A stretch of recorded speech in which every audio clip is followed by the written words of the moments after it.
నచ్చితే లైక్ చేయండి, షేర్ చేయండి, ఛానల్ని సబ్స్క్రైబ్ చేసుకోండి. Thanks for watching.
నా సైడ్ రానా నాకు వచ్చా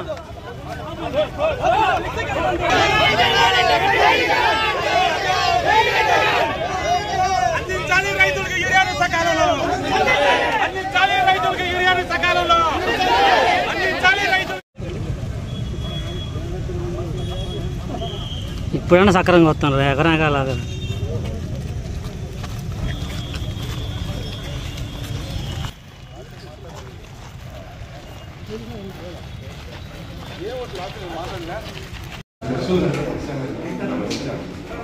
బాబాయ్ తోపి చెప్పించు.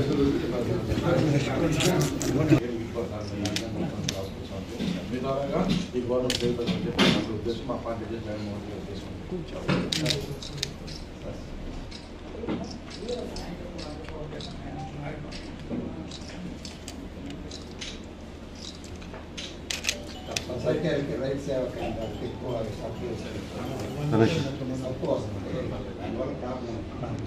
కొంచెం మా గవర్నమెంట్లో మేము ఆర్థిక ద్వారా వచ్చేసి అవన్నీ తీసేసారు. ఏదో రూపంలో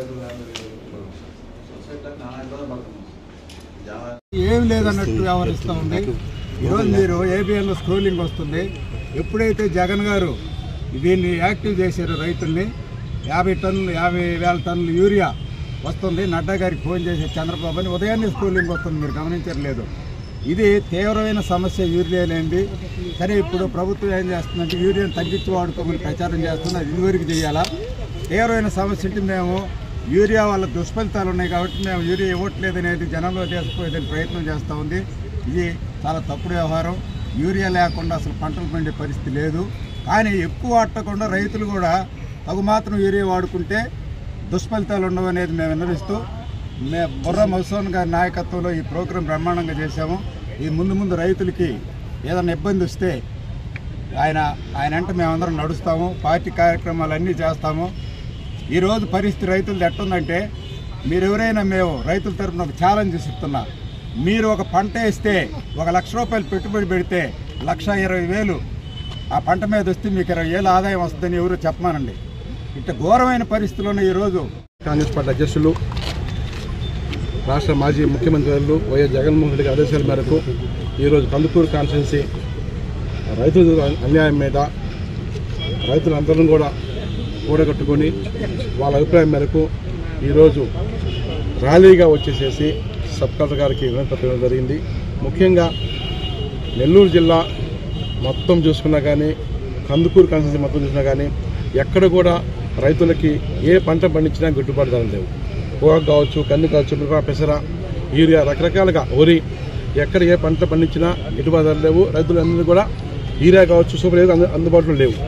ముఖ్యంగా రాష్ట్ర వ్యాప్తంగా ఎక్కడ చూసినా యూరియా కొరత వల్ల రైతులలో కిలోమీటర్ కొద్దిన్నారు. యూరియా మటుకు బయట మార్కెట్లో బ్లాక్ మార్కెట్లో 400 నుంచి 600 రూపాయలు దొరుకుతుంది. అంతా బ్లాక్ మార్కెట్ మనే అయిపోయింది. చంద్రబాబు నాయుడు గారు ముఖ్యమంత్రి గారు మొన్న మధ్య మనం టీవీలో చూస్తే రైతులు మళ్ళీ పంటకు కూడా యూరియా దాచిపెట్టుకోనికి ఈ విధంగా కల్పిస్తున్నారని చెప్పేసి వాళ్ళు మాట్లాడడం నిజంగా చాలా అన్యాయం ఇది. ఎందుకంటే రైతులందరూ కూడా వాళ్ళకి ఏది కావాలో దానికోసమే ఫైట్ చేస్తారు, వేరే దాకా వాళ్ళు ఫైట్ చేయరు. వాళ్ళంత మాట్లాడడం నిజంగా చాలా దురదృష్టకరం. ముఖ్యంగా మేము ఒకటే డిమాండ్ చేస్తాం చంద్రబాబు నాయుడు గారిని, గవర్నమెంట్ని, కుటుంబ గవర్నమెంట్ని. మా హయాంలో జగన్మోహన్ రెడ్డి గారు ముఖ్యమంత్రికి ఉన్నప్పుడు ఆర్బీకేఎల్ ద్వారాగా అన్ని పంట రైతులందరూ కూడా యూరియా కావచ్చు, సూపర్ రకరకాలన్నీ కూడా వాళ్ళు ఆన్లైన్లో బుక్ చేసుకుంటే ఆ గ్రామంకి వచ్చేసేసి తీసుకెళ్లి వాళ్ళు పంటలు పండించిన స్థితిని మనం చూసాం. ఆ పరిస్థితిని ఇప్పుడు మనం చూస్తే చంద్రబాబు నాయుడు గారు చూస్తే రైతులందరూ రోడ్డు మీదకి వచ్చారు. ముఖ్యంగా పాత పద్ధతి కాకపోయినా వాళ్ళకి నచ్చిన పద్ధతిలో, వాళ్ళకి అనుకున్న పద్ధతిలో రైతులకు మెల్లిన విధంగా చేయాలని మనస్ఫూర్తిగా చంద్రబాబు నాయుడు కోరుకుంటున్నాం. అదేవిధంగా మేము చూస్తే ఈరోజు ఈ ధర్నా చేస్తున్నామంటే రైతుల పక్షాన్ని స్వచ్ఛందంగా చూస్తే దగ్గర 2000 మంది రైతులు వచ్చేసేసి మాకు న్యాయం చేయండి అని చెప్పేసి రోడ్డు మీద రావడం జరిగింది. ఇది చూసిన ఈ గవర్నమెంట్లో బుద్ధి తెచ్చుకొని రైతులకు మేలు చేయాలని మనస్ఫూర్తిగా మీడియా ద్వారాగా వాళ్ళని ఎదుర్కొంటున్నాం. అదేవిధంగా చంద్రబాబు నాయుడు గారు మనం చూస్తున్నాం, ఎవరైనా ఏదైనా గొంతు ఇప్పితే ఆ గొంతు నొక్కేయాలి, వాళ్ళ మీద కేసులు పెట్టాలి, జైలు వేసేయాలి. ఇదంతా కూడా రాష్ట్ర ప్రజలు చూస్తున్నారు. ఈ కూటమి చేసిన అన్యాయమే చూస్తున్నారు. మంచి సమయంలో, మంచి రోజుల్లో ఈ గవర్నమెంట్కి బుద్ధి చెప్తారని నేను చెప్తున్నాను. అదేవిధంగా ఒకటే కందుకూరు కాన్స్టిట్యున్సీ రైతు సోదరులందరికీ ఒకటే మనవి, మీకు ఏ కష్టం వచ్చినా, ఏ ఇబ్బంది వచ్చినా వైఎస్ఆర్ కాంగ్రెస్ పార్టీ అండగా ఉంటుంది. మొన్న మనం చూస్తే ఖరీఫ్ రైతులందరూ కూడా సంవత్సరానికి 2-3 పంటలు పండే పొలాలంతా కూడా అక్విజిషన్ చేసేసి ఇందోసార్ అని చెప్పి ఇంకోటి అని చెప్పి ఇబ్బంది పడుతున్నారు. వాళ్ళ పక్షం మేము పోరాటం చేశాం. రాబోయే రోజుల్లో ఖరీఫ్లో ఆ పొలాన్ని రైతులకే ఉండే విధంగా, ఆ పొలాన్ని వాళ్ళే పంటలు పండించుకొని తినే విధంగా వైఎస్ఆర్ కాంగ్రెస్ పార్టీ పనిచేస్తుంది. మా గవర్నమెంట్ వచ్చిన తర్వాత వాళ్ళకి న్యాయం చేస్తాం. ఒకవేళ వాళ్ళు ఏదో రూపంగా ఆ పొలాన్ని గుంజుకోవాలంటే కోర్టుకు పోయినా కానీ స్టే తీసుకొచ్చి నిలబెట్టి అది కనిగిరి రైతులకే చెందేదిగా చూస్తామని చెప్పి కందుకూరు రైతులకి, కందుకూరు కాన్స్టిట్యున్సీ కనిగిరిలో కూడా ఉంది, ప్రాబ్లం ఉంది. అక్కడ కూడా ఇబ్బంది లేకుండా ఖరీఫ్ రైతులు మెల్లి విధంగా చేసిన మనస్ఫూర్తిగా మీ ద్వారాగా రైతులకు హామీ ఇస్తున్నాను. అదేవిధంగా మనం గమనిస్తే రాష్ట్రంలో ఏ పక్కకు పోయినా దోచుకో, దాచుకో, పంచుకో. కందుకూరు అయితే ఘోరాతి ఘోరం, ఆంధ్రజ్యోతి వాళ్ళే రాస్తున్నారు ఘోరంగా. మరి వారికి ఇకనన్నా మరి కళ్ళు తెరిచేసేసి ఆ కార్యక్రమాన్ని మానుకోవాలని చెప్పి మీ ద్వారాగా ఎమ్మెల్యే గారు కూడా చెప్తున్నాం. ఎందుకంటే సాక్షి వాళ్ళు ఏదైనా చెప్పారంటే ఏదో పార్టీ అనొచ్చు, ఆంధ్రజ్యోతి వాళ్ళు ఈనాడు కూడా రాస్తారు, భయంకరంగా రాస్తున్నారు అవినీతి మీద. లెటర్ ఇవ్వాలంటే 10,000 కావాలంట, రకరకాలుగా బియ్యము, పేకాట, రకరకాలుగా టీవీల్లో, పేపర్లో ఆంధ్రజ్యోతి వస్తుంది.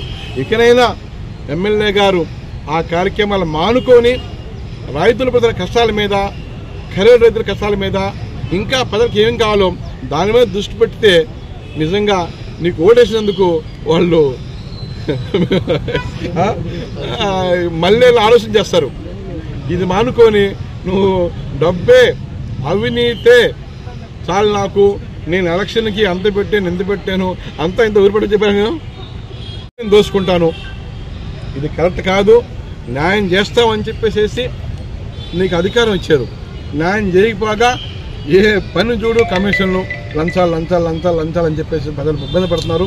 ఇక నుంచి తెలుసుకొని, బుద్ధి తెచ్చుకొని జరిగిపోయింది బేషరతుగా క్షమాపణ చెప్పేసి ప్రజలు న్యాయం చేయాలి మనస్ఫూర్తిగా, కందుకూరు న్యాయం చేయాలి మనస్ఫూర్తిగా. న్యాయం చెప్పిన పర్లే, దోచుకోవద్దు, దాచుకోవద్దు, ఇబ్బంది పడదని చెప్పి మనస్ఫూర్తిగా ఎమ్మెల్యే గారిని కూడా కోరుకుంటున్నాం. ముఖ్యంగా ఒకటే డిమాండ్, వైఎస్ఆర్ కాంగ్రెస్ పార్టీ తరఫున రైతులందరూ కూడా గిట్టుబాటు ధర కనిపించాలి. ప్రతి పంటకి ఈరా కూడా సప్లై చేయాలి. అలా కాని పక్షంలో రాబోయే రోజుల్లో మా పార్టీ అధ్యక్షులు జగన్మోహన్ రెడ్డి గారు మేమందరం కూడా కందుకూరు కూడా తీసుకొచ్చి నెల్లూరు జిల్లా తీసుకొచ్చి ధర్నా చేస్తాం. రైతుల పక్షం నిలబడి పోవడం చేస్తాం. మీ ద్వారాగా ప్రజలు తెలియపరుస్తున్నాం. నచ్చితే లైక్ చేయండి, షేర్ చేయండి, ఛానల్ని సబ్స్క్రైబ్ చేసుకోండి. Thanks for watching.